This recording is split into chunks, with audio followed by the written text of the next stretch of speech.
Look, I know what you're thinking. Oh no, this one has Dawn, Floppy, and a box of exposition. I can probably skip Ian's review. He's not going to like this one, and I spent enough time listening to him do horse math in the previous video. But I'm telling you, I'm actually a really cheap date. No, really.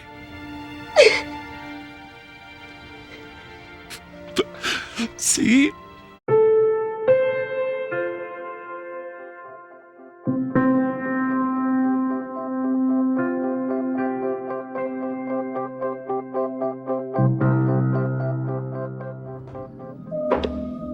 We begin with Dawn just having been taken by Glory and Buffy not taking it well. I think the gas station set is pretty underrated, with beautiful lighting on everyone's faces, especially Buffy's. Weird to remember that there's a field of corpses just outside the front door. The gang goes round robin on potential ways to snap the Slayer from her shock. Spike's is predictably spiky.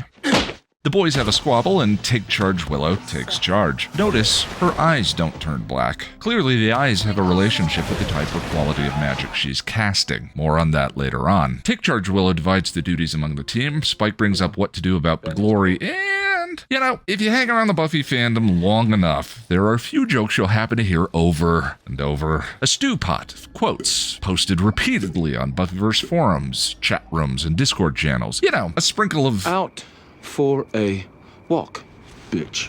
Maybe a dash of Xander, don't speak Latin in front of the books. a pinch of Do you like my mask? Isn't it pretty? It raises the dead. Americans. what line do you notice the fandom endlessly hammering, returning to over and over? Is everyone here very stoned? Leave it as a comment down below, but for my money, the most, over-seasoned ingredient in the fandom discourse stew has got to be... Do we suspect that there may be some kind of connection between Ben and Glory? Spike susses out that the Glory has some kind of magical mojo that makes everyone forget if they ever witnessed Glory going floppy, which explains why Dawn was unable to recall it in Blood Ties. Glory is packing her bags because, key in hand, the end is nigh, but you can't help but feel like something's off. Dawn has no helpful feedback. Glory takes her to a construction site where the brains sucked are building something, and she's put off by a minion anointing Dawn for some kind of upcoming ceremony. She tries to put Dawn at ease. Dawn shoots down Glory's Stockholm Syndrome olive branch, and the Resplendent One is confused as to why Dawn was actually able to hurt her feelings, realizing the boundaries between her and Floppy are crumbling. Willow is explaining the journey into Buffy's head she's about to take to Anya. Wish me luck. Good luck. That was so cute and genuine. Willow dives into Buffy's mind, and the first vision she sees Buffy stuck in is... Hi, Willow. Childlike Buffy, the day Dawn is brought home from the hospital by Joyce and Hank, who I still haven't forgiven for nightmares, by the way, let alone abandoning Dawn and Buffy in forever. After some fussing over not getting to be the baby anymore, young Buffy promises Joyce she'll take care of Dawn, and Buffy's memory transforms into something Willow can't yet understand. Willow overhears the first Slayer's prognostication of Buffy from intervention. Death is your gift. Followed by Buffy grieving for Joyce, and then a harrowing scene where she smothers Dawn. Spike suggests the team pursue a lead on Glory and Dawn's location through Doc, Joel Gray's character, who tried to help Dawn revive Joyce in Forever. Doc has a wooden box of exposition the team needs to understand the ins and outs of Glory's ritual. Glory and Floppy have a negotiation over whether to kill Dawn or not. Glory wins. Willow snaps Buffy out of her loop, and Sarah causes me to have a breakdown. And the episode ends with Giles revealing the only way to close the portal if they don't stop Glory from opening it. Buffy, the only way is to kill Dawn. Dun, dun, dun. So you're saying Ben and Glory Have a connection. After the camptastic tying off of the Knights Who Say Key part of the story in Spiral, this episode has the distinct flavor of pieces being pushed into place for the finale. Weight of the World is a Douglas Petrie episode, one of my favorite later season writers, and it's a weird one, as on paper, not a lot happens. Spike and Xander get a box, Willow wakes up Buffy from a nap, Gloria and Floppy take turns going on walks with Dawn. Strangely, Weight of the World and the Angel episode that aired the same evening, Through the Looking Glass, both feel curiously light. Friend of the channel Josh has an interesting theory about this run of Buffy and the Pylea arc of Angel that was running in parallel. Josh and I will be sharing that in the Angel Pylea video going up after the gift.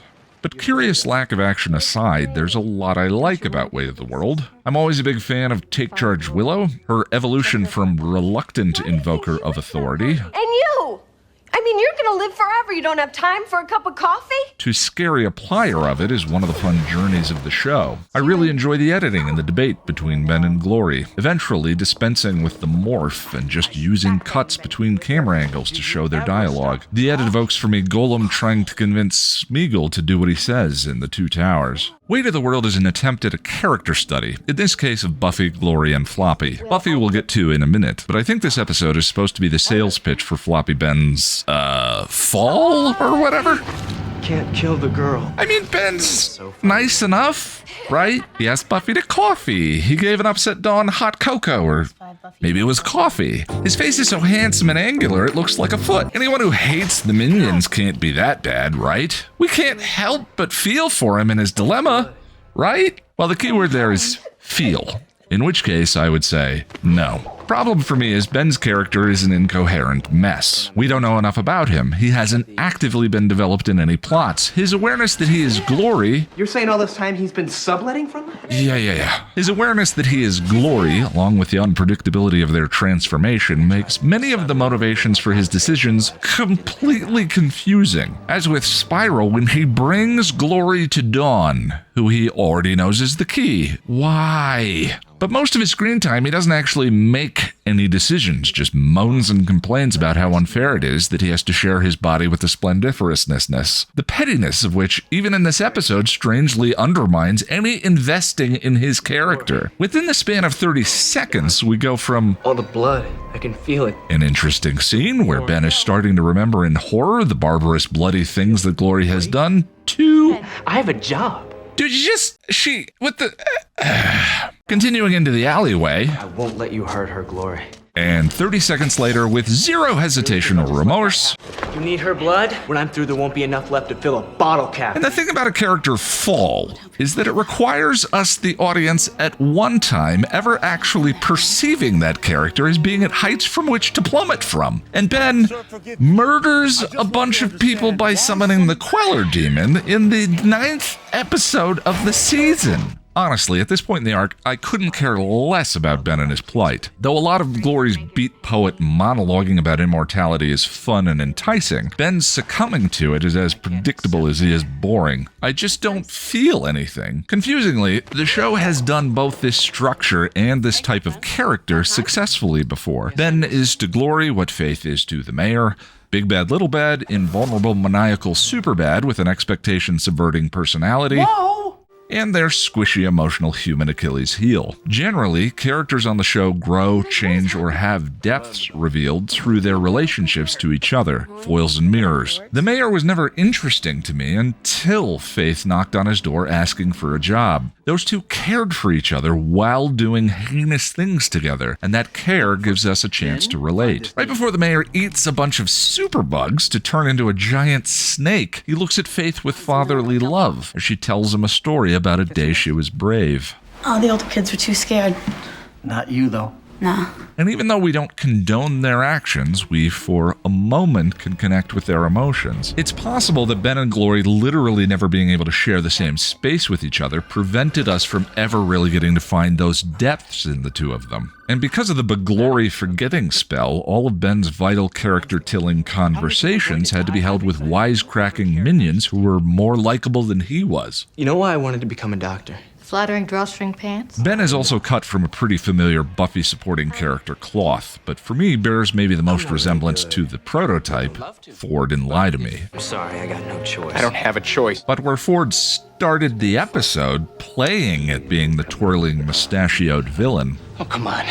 Say it. It's no fun if you don't say it. You've got 30 seconds to convince me not to kill you.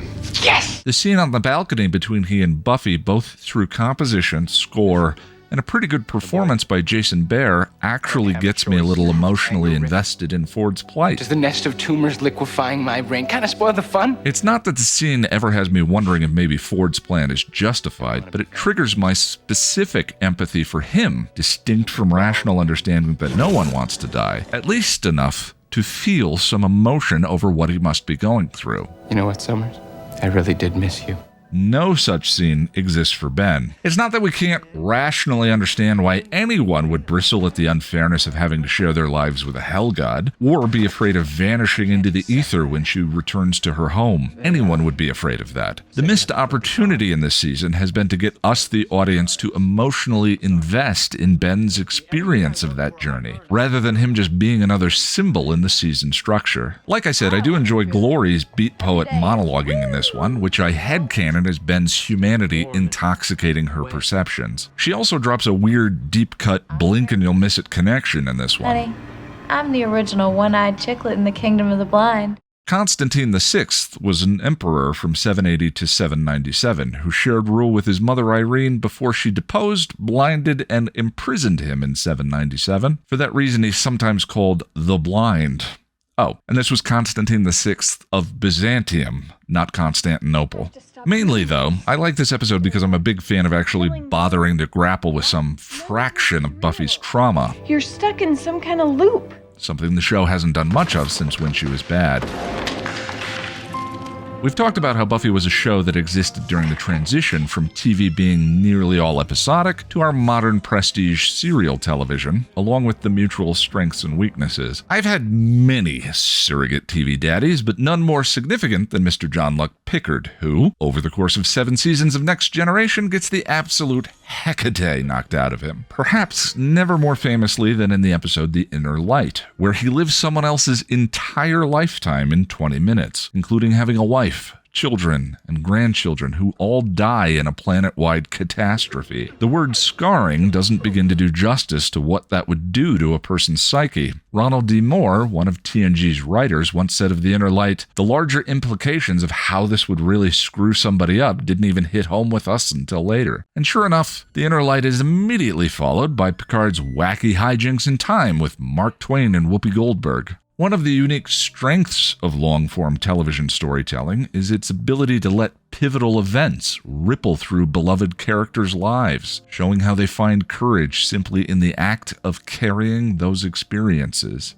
Buffy's life is terrifying, and this season, deeply traumatizing. Vampires, demons, and zombies oh my aside, Buffy has killed her own boyfriend, gone to hell, blown up her own high school, been possessed and turned into maximum combo breaker Buffy, had her entire life rewritten to include a sister, and then of course there's... Mommy? Yeah, I can't go there yet. Her overwhelm and collapse into avoidance here is not only understandable, but maybe about damn time? I appreciate the use of the loop here, as the idea of repetitive behavioral patterns resonates with my own experience of breaking free from cycles I once felt trapped in, be it suffocating recurring imposter syndrome, alcoholism, or fights with family members that feel like they've been echoing through our shared lifetimes. Fitting, then, that Willow, Buffy's metaphorical spirit, who is herself in the midst of an accelerating loop with magic, should be the one to go into Buffy's mind to try and help her find her way. Buffy's avoidant loop could almost map neatly onto a first-year cognitive behavioral therapy syllabus. The first memory she shows Willow is the core beliefs she's formed as a child, or in this case the ones the monks created. She should be the one to take care of Dawn. Buffy leads Willow to the moment in the magic box where she once had an automatic, exhausted thought.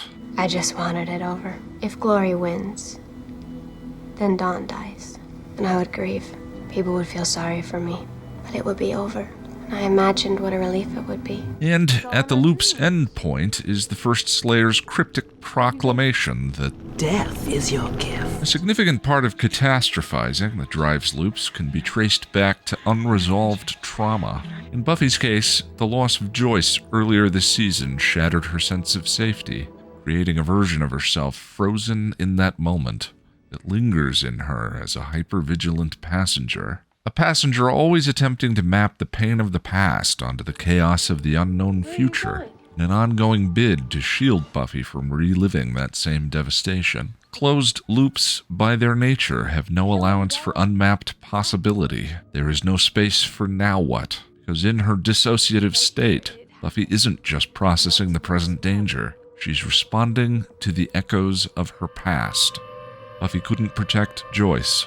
She couldn't protect Dawn. The Slayer's power is just to destroy, and the core belief becomes fully distorted. She killed her sister. Through metaphor, we could read Willow as Buffy breaking herself out of her own loop and calling herself back to responsibility, calling herself back to the rock. She helps identify the core thought. I killed my sister. She challenges it. Hello? Your sister not dead yet. Anxiety is the heat of ongoing inner resistance, a white-knuckled fist in the chest, clenched around shoulds and shouldn'ts. I should have protected Dawn. I shouldn't have imagined giving up. I shouldn't have felt relief. And so, most importantly, Willow asks Buffy to have some compassion for herself and for her traumatized passenger. You've carried the weight of the world on your shoulders since high school. And I know you didn't ask for this, but you do it every day. And so, you want it out for 1 second. So what? She asks Buffy to give herself the space to feel whatever she feels, and in doing so, to unclench her fist. This is hard, and that's okay. You weren't perfect, and that's okay. And for a moment, you wanted out. That's okay. Now what?